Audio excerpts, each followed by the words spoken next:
Well, he didn't feature in the previous set, so I guess we have to have our Charizard obligate set here, which seems to just be a trend for the TCG at this point. Early sets in every generation from here on out seem to have a Charizard focused set at some point. I don't know, it's weird, but this one's actually good, so I guess we can play along with that.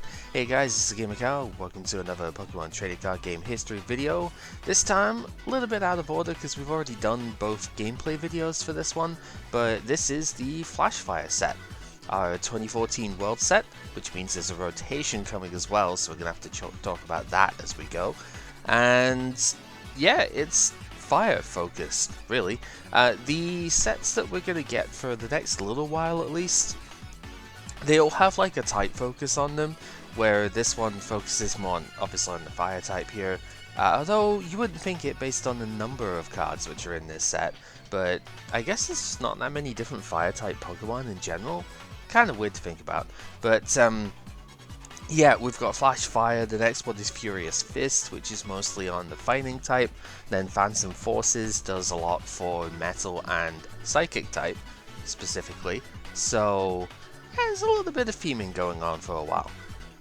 As you would expect then, the fire type does get some specific support in this set, which we have down here, and well, no time like the present, let's just get into it, because the trainers are the most important part from this set, I think.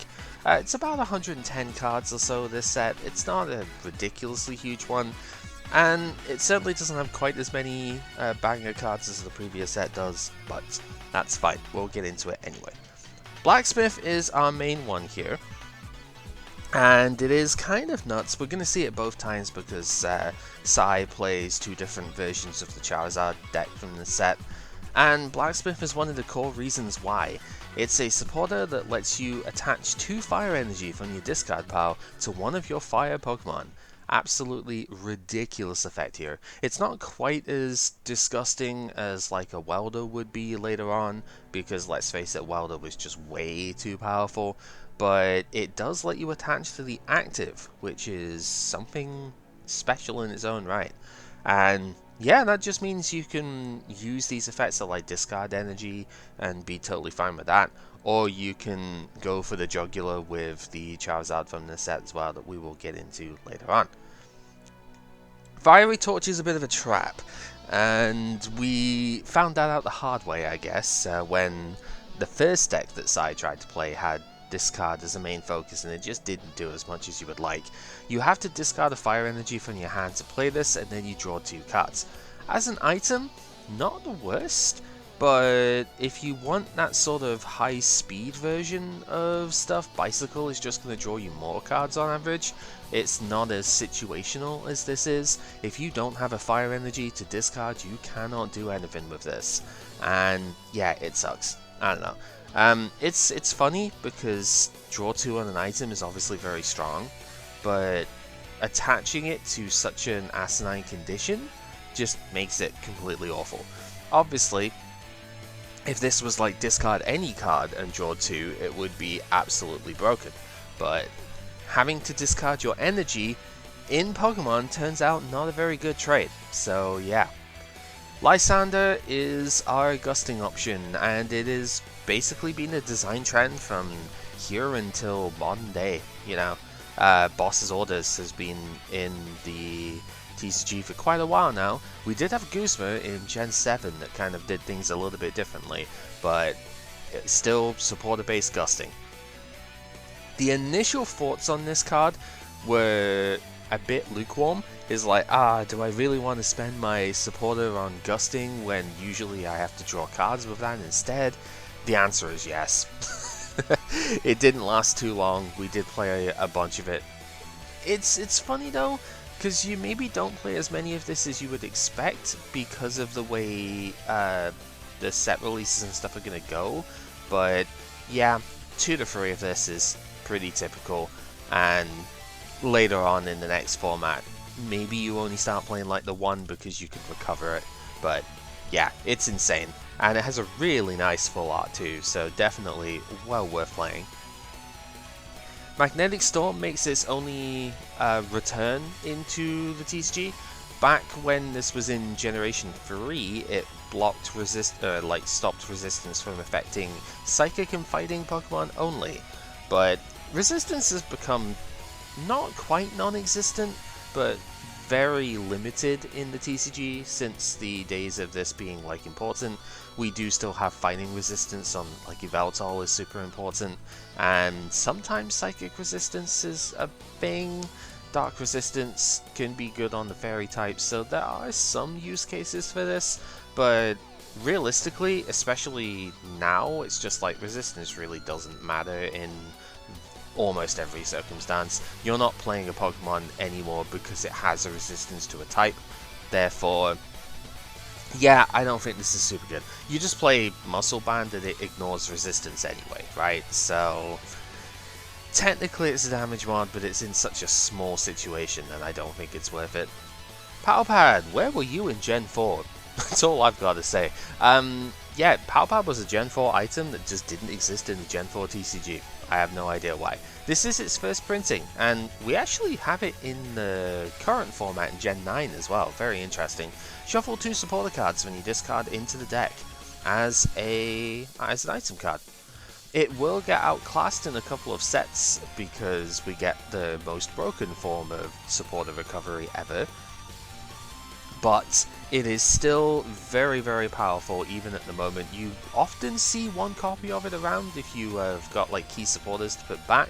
Lysander itself is pretty useful with this because you might have to Juniper away or Sycamore the Lysander early on and then recover it with this. So there's definitely a lot of times where this is a good item to have. You don't really want to spam it, of course, but yeah, really good card to have around. Pokemon Center Lady, I love the artwork on this. It's just, she's like, I don't know what I can do, but I'm gonna try anyway. It's so precious. I don't know if she's got a sewing kit in the back, but whatever. Heal 60 and all special conditions from one of your Pokemon as a supporter card. It's like, it seems really underwhelming at first, and oftentimes it is, but there is a big use case for this coming up because item lock is going to be a bit more prevalent in the next set. So having a supporter based way to heal is pretty respectable, and heal 60 can often be enough to remove your like your threat range, right? If you're going to get 2-hit KO'd by say 90, 100 damage, even up to like 110, then this can actually stop you from being 2-shot, which is pretty solid. Also gets rid of laser sleep if you are unlucky enough to have that as a thing. Yeah, you could just play switch, but this heals as well and doesn't force you to retreat out again, so could still be useful. Pokemon Fan Club makes a return from Generation 3, which is pretty interesting. You won't see this round, you might see it in the next round, because we do lose our low-level Pokemon search in the next round, like level ball gets rotated. So if you are trying to play any deck that needs a lot of basic Pokemon out, search your deck for 2 basics on supporter. Not the worst you could do. The interesting thing with this is that it can search EXs as well as non-EX evolving stuff. So, you know, you could grab in, say, a Aromatisse decks, you could grab Spritzy and Xerneas EX, or whatever EX that you need at the time. So there are multiple use cases for this. It's just, do you want to use your supporter on it? And I think the answer can well be yes in this format. You just need to actually have the deck that will facilitate it. And yeah, if you can't play items anyway, this will be a thing that you can consider. Protection Cube is mostly for the Charizard, the Mega Charizard in this set, which is bad, so we don't play it anyway. But it is a tool card that lets you block self-damage from your own attacks. So this is, say, Zekrom would have actually really liked this back in Black and White, because Bolt Strike doing 40 damage to yourself is not the greatest. I forget exactly what the Reshiram EX's attack was called that did this, but, you know, flipping tails and doing 50 to yourself is obviously not good. I think it's Brave Fire was the attack name, but yeah, that would obviously help as well to block out that. It does mean that you can't play Muscle Band on yourself or Hard Charm or something like that, so you do have to keep that in mind. But I think the trade-off is worth it if you are doing enough damage in the first place. And yeah, it would have been great back in the day, but oh well. Sacred Ash is an interesting item to have here. We are losing Super Rod to the rotation, so we do need some sort of recovery. And yeah, this one's pretty good for Pokemon recovery at least. Shuffle 5 Pokemon from your discard pile into your deck. We don't have energy recovery in the same way, but, and you know, this, because it only gets Pokemon, you are restricted in that sense. You are going to need to play like energy retrieval, I guess, if you want to get that as well. But Shuffle 5 is really intense.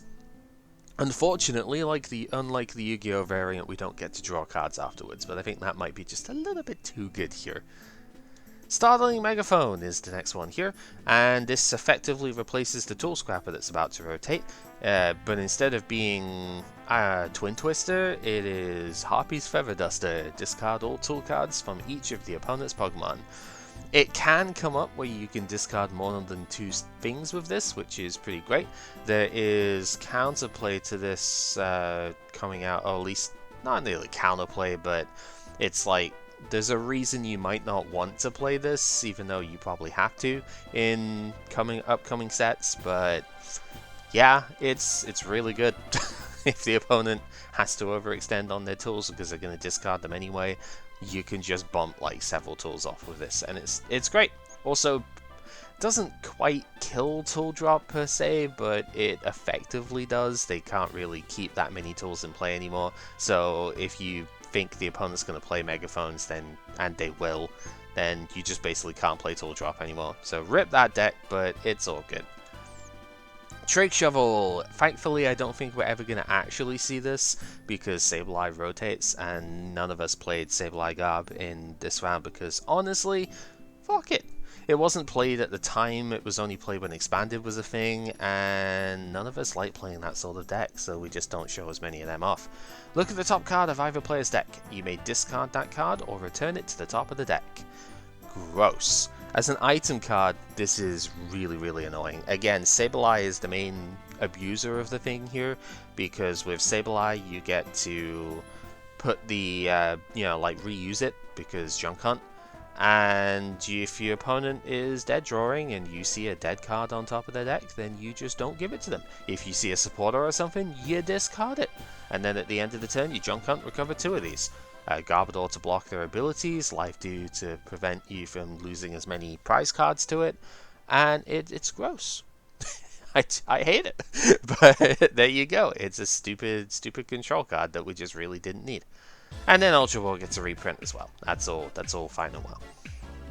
As far as the EXs and stuff go, I think I'm going to talk about these as we get to the types, because some of the EXs don't get full arts, and it's really sad. So we'll get to them as we go.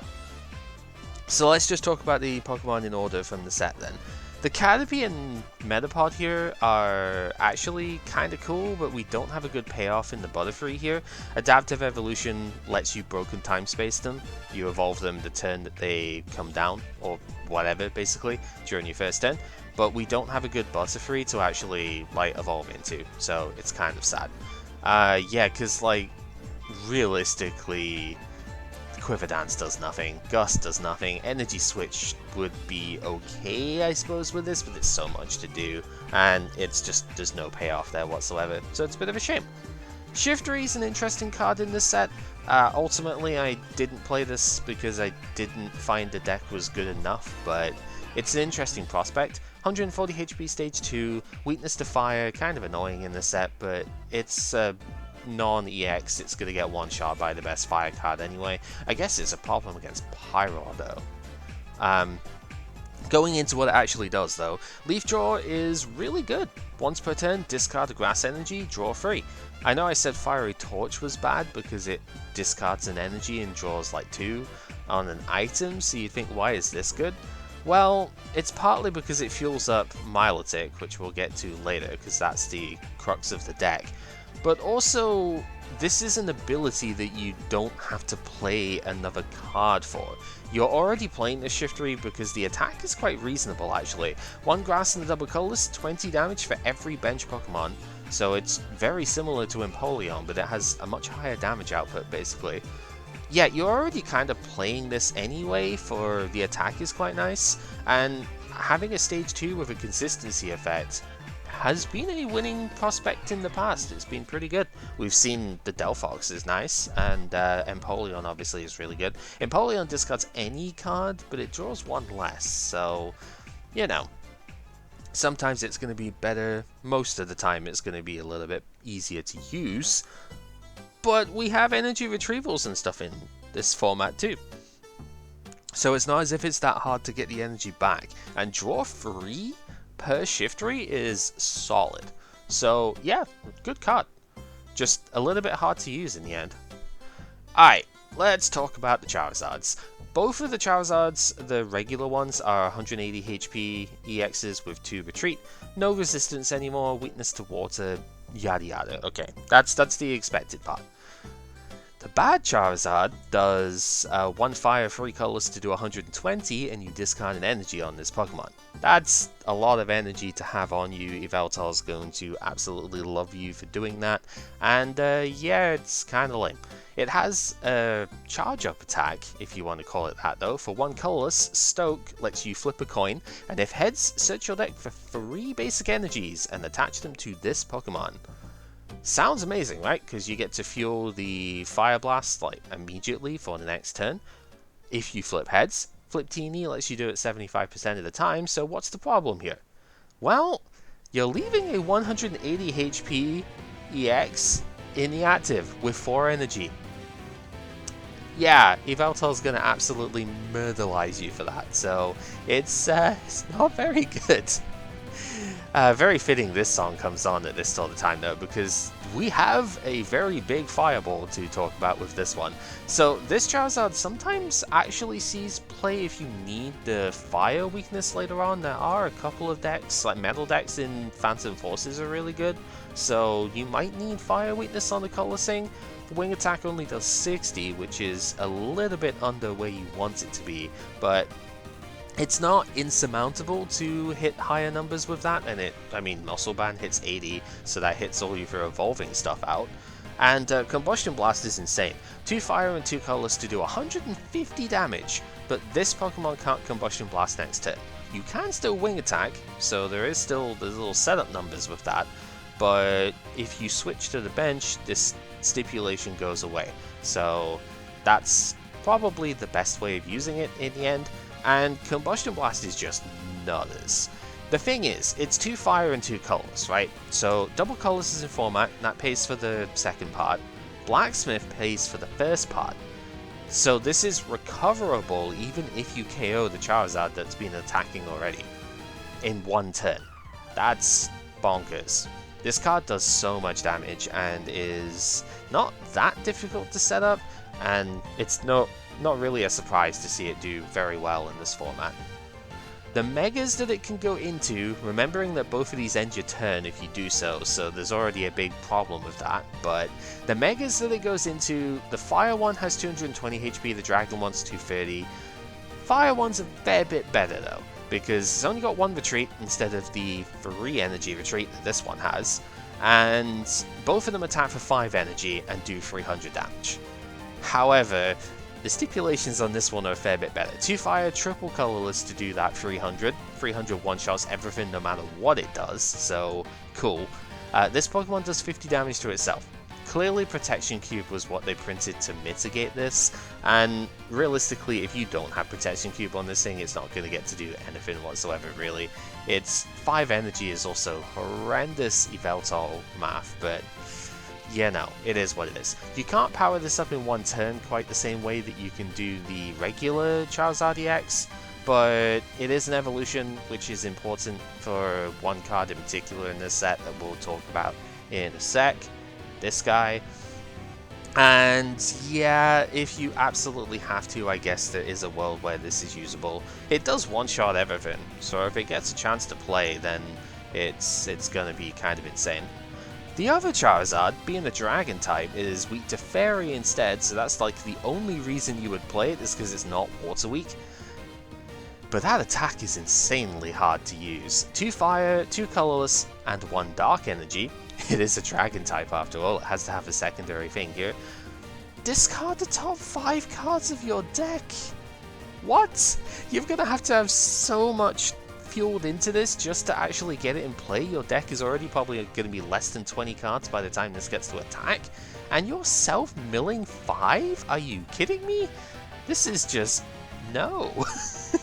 Best case scenario, this can take out 3 EXs, potentially win you the game before it mills you out entirely, but it's incredibly slow because it's a Mega. It takes 5 energy, one of which is Dark, and Dark is like impossible to fuel on this thing. It is not a Fire type anymore, so you can't Blacksmith to it. You have to preemptively Blacksmith before you Mega Evolve, and just what the heck are you going to do with it? What if it gets Gusted? What if the DC gets Enhanced Hammered or something? You're just screwed. Blend Energy at least could fuel Fire and Dark, so I suppose there's that, but like, no, it's terrible. On to something that isn't terrible, Pyroar is insane. 110 HP stage 1, so relatively bulky for that stage to be honest, and it's all about intimidating main. This ability prevents all damage done to it by attacks from the opponent's basics. Ooh, that is basically every deck in the format that's competitive. Yeah, there's a Garbodor saw a massive uptick from this set on because oh my god, this ability just shuts down so many things. Right, it's kind of like Safeguard if Safeguard also protected you from other Safeguarders, if that makes sense, right? Because like Sigilif can kill another Sigilif, Suicune can attack another Suicune and it's fine. This just says, nah, none of your basics, none of the stuff you're using to stop EXs otherwise will hurt this thing. And yeah, it sucks for them. This was like top 2 at US Snats, I think it was, from Michael Cranbot, because it just stopped a lot of decks from playing. If you just get one Pyro in play, they can't do anything. So yeah, Scorching Fang is an okay attack. You need at least something decent to attack with, otherwise this is just walling and that's not great. And Scorching Fang kind of does it. For 1 Fire and a double colorless you do 60, and if you discard a Fire then you do 90 instead. That is just enough damage to do 2 shots, and you've got recovery with Blacksmith and whatnot. If you Muscle Band this, it can actually KO enemy Pyroar in the mirror, so yeah, Pyroar Charizard is perfectly fine as a deck to play. And yeah, it's alright. Definitely shook the meta up a lot though, and it really hurt stuff like Plasma and Veruzian and Genesect that can't afford to play Garbodor, so you have to have outs, otherwise you're in trouble. Milotic was something I mentioned earlier, and it's a very dangerous Pokemon to play. Phoebus has only got 30 HP after all, and Milotic actually forces you to give up prizes for its ability. It's really all about the ability, although Waterfall sometimes comes up, right? It can defeat Pyroar, which is something that Shiftry would have a hard time with. So you'll probably play like 1 Water Energy to sort of work with that. But it's all about Energy Grace here. If you KO Milotic, you attach 3 basic energy from your discard pile to one of your non-EX Pokemon. Fun fact, this is actually banned and expanded because it wasn't future-proofed.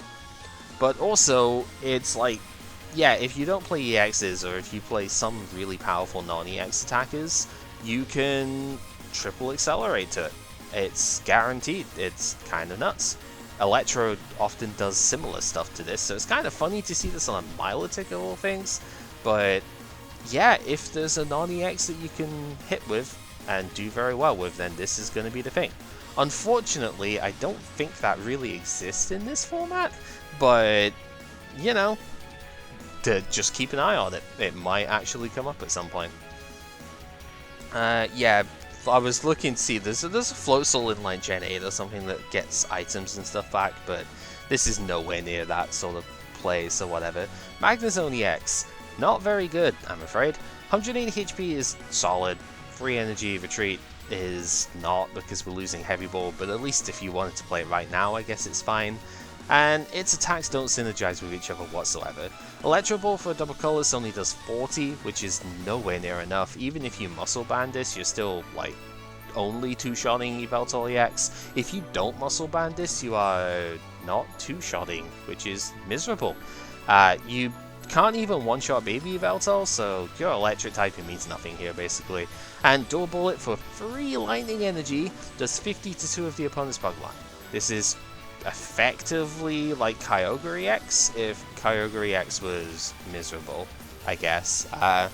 Yeah, no, this just isn't doing it. This fighting weakness is also really bad, so yeah, terrible card. What is not always a terrible line, but I don't think I like this one too much, is Dusknoir over here. 130 HP, stage 2, blah. Its Shadow Void attack ability even, its Pain Pellets is the attack. Shadow Void ability lets you move damage from your Pokemon to the Dusknoir, so I guess you could absorb like 120 damage and then Max Potion. That's kind of alright. Or you could try and go for its attack, which for Psychic Double Colorless does nothing, but if you have damage counters on you, it actually does stuff. Put damage counters on one of your opponent's Pokemon equal to the number of damage counters on this Pokemon. So if you load it up with 120 damage, you can snipe 120 on any one of the opponent's Pokemon that gets through Mr. Mime as well. Sounds cool, but then you've got a 10 HP active stage 2 that took 3 energy, or, you know, Psychic Double Colorless to do its thing, and that's so many resources to lose for that sort of snipe. Yeah, not great. That's the best way of putting it. But if you're playing the other Dusknoir anyway, and also for some reason playing Max Potion, I guess there's a world where you play one of this. I don't really see it though. Toxicroak is something I don't personally like, but I think this actually won like Juniors Worlds as part of like a big toolboxy sort of thing. I believe Pepper tries to play that deck in the first episode of the battles we'll do for this, so cool, I guess. 170 HP Psychic type with 1 retreat, so Sky Arrow is kind of nice for it, I suppose. Triple Poison for double colorless energy. Does what it says on the tin. It triple poisons. Bonus active is now poison and puts 3 damage counters instead of 1 between turns. If you have Verbank out, it puts 5, because Verbank is 2 more. So I guess that's the idea. Like, 5 damage counters is pretty reasonable, especially at this sort of stage. Like, it's gonna do quite a lot to them. So I guess that's neat. And also, this gets through Pyroar, because Pyroar only blocks damage, whereas Toxicroak will actually inflict an effect as well. So maybe that's the reason why you would play this, is because in a basic-only deck, Pyroar could be an issue, so have at least something that will hurt Pyroar, but it's not a fast-acting poison, so I don't know. Smash Uppercut for 2 Psychic and a Colorless, not a good cost compared to the basic attack here. Only 80 damage as well, and it's unaffected by resistance, so I guess you can uppercut a fighting type, not a fighting type, you could uppercut a fighting type, it hits them for weakness, but uppercut a dark type and not actually incur the resistance penalty. Whoop-de-doo. Yeah, this second attack is terrible. It's basically only for triple poison, and I don't think that's enough of a use case to have something that is weak to Mewtwo just getting decimated by it. Yeah, bad card in my opinion, but I guess if you absolutely need a Pyro counter and you can't afford to play an evolution, maybe this will do the trick. Meowstic is interesting because its attack, Ear Influence, is the same as Dusknoir's ability. So the next rotation after this one will be XY on. And yeah, 2016 format, if you really needed this sort of spread manipulation thing, I think this is the best card to do it. So, yay! But I mean, Darkrai Cresselia didn't see play, so I don't see why this would either, to be honest. Yeah, it's a stage 1, it's easier to get out than Darkrai Cresselia, it doesn't give up the 2 prizes, but also doesn't have as much HP, so meh. None of the fighting types are good, none of the dark types are good. This Fortress is something I played with the Gourgeist, and Sableye stuff is like one final Devo Spray thing. Very interesting card. When you evolve into this thing, you put a damage counter on each of the opponent's Pokemon. So This, alongside the Gourgeist from the previous set that for its attack spread 2 damage counters to each of the opponent's Pokemon, suddenly starts getting pretty scary, and Dusknoir can manipulate that damage everywhere you want, so it's great. Devolution Spray works super well with this. Heavy Ball can search it, which was pretty good because, well, I mean, Heavy Ball searches Dusknoir too, so that's nice. And its attack is actually reasonable, although you're not likely to see it come up too often. For a double colorless energy, you do 20 plus 20 for each colorless in the opponent's active retreat cost. Yeah, Floatstone ruins that entirely, that's a bit of a shame. The main reason you don't see it played is because double colorless is generally not played in the deck that this is, but at least in my sort of build. But I guess if you play like Mewtwo and stuff like that instead of the Gourgeist, you could probably justify DCE, and at that point, yeah, it could attack as well. Not unreasonable. It's going to average like 60, maybe 80 damage if you're lucky, so yeah, good enough. None of the fairy types are really that impressive here. Druddigon is interesting. As a 110 HP dragon type that is not weak to dragon, its revenge attack is the same as Bouffalante's revenge way back in black and white base. Double colors to do 20, but 90 if one of your Pokemon was KO'd by damage from an opponent's attack last turn. So yeah, 90 for a DCE in DCE.deck is respectable, always has been. This has got a little bit more bulk and directly counters Blastoise, Black Kyurem, and Raybor decks, which were still around at this time as well. So yeah, not a bad little one-off if you want. Just that 90 for 2 is respectable enough. It's 2-shot numbers. So yeah, on a 1 prizer, we'll take it. Dragalge is interesting, but not great. Opponent's poison Pokemon can't retreat as an ability, so if you laser, I guess it's kind of cool, but poison is pretty weak, to be fair, like outside of exactly laser, and even then, Virizion is pretty common. You can't exactly play Garbodor with this because it's an ability, and yeah, a lot of decks just don't care about poison in the first place, so they won't get affected by it, so too bad. The color stuff is pretty interesting. Kangaskhan EX is an almost direct upgrade to the original Kangaskhan from Jungle. 180 HP, 3 energy retreat, same as the Mega Kangaskhan actually, so Heavy Ball can search for either of them in the deck, which is solid enough. And yeah, 2 attacks, 1 for 1 colorless, draws 3 cards, so just a little bit more powerful than Fetch from the original set, right? And Kinder Kick for triple colorless does 70, if you flip heads it does 30 more. Okay, so realistically, it's not a great attacker, but it's a setup tool for the Mega Kangaskhan, which I don't think we ever get a Spirit Link for, even later on in the game. It's kind of weird. The starters here get a Spirit Link, but I don't think this did. Anyway, 230 HP colorless type, absolutely gigantic, and Max Potion works very well with this thing, because it's all colorless in its attack cost, of course, and that means that you can Fairy Box with this, which is really solid. I do try and show that off in the second set of battles that we did here. Wham Bam Punch, apart from being a very fun attack name to say, is a 3 colorless attack cost for 100 damage, and then you flip until you get Tails. For every heads that you get, you do 30 more damage. You would think Victini would be a great play with this, and I guess you're kind of right, but realistically you're only expecting to do like 100 damage with this thing, 120 if you Muscle Band it. You don't really expect to go higher, but I guess if you put a band on and you get 2 heads, you can do 180. Yay. Good luck with that, I guess, but you know, 25% of the time it's just going to do that, which is neat. The main thing this is for being an unkillable wall, pretty much, that deals with Pyroar very well. Because Pyroar is a big problem for Fairy Box, since your attackers are all basics. But this thing kind of dunks on that prospect quite a bit. So that's the idea.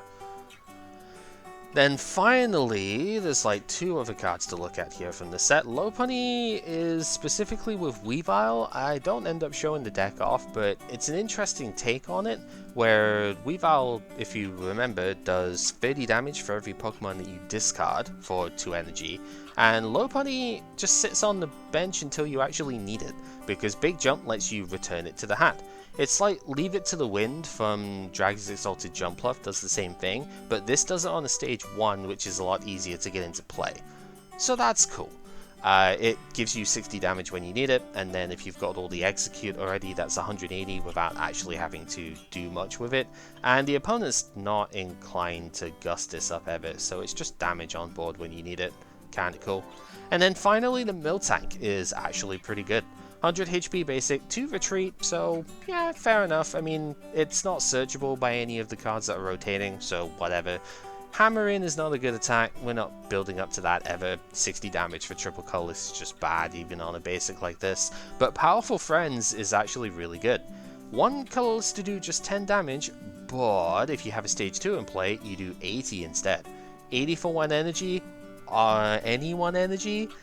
Yeah, that's really good. This is like Shiftry ends up being really nice with this too, right? Because now suddenly you have a like mid-stage attacker that you can use.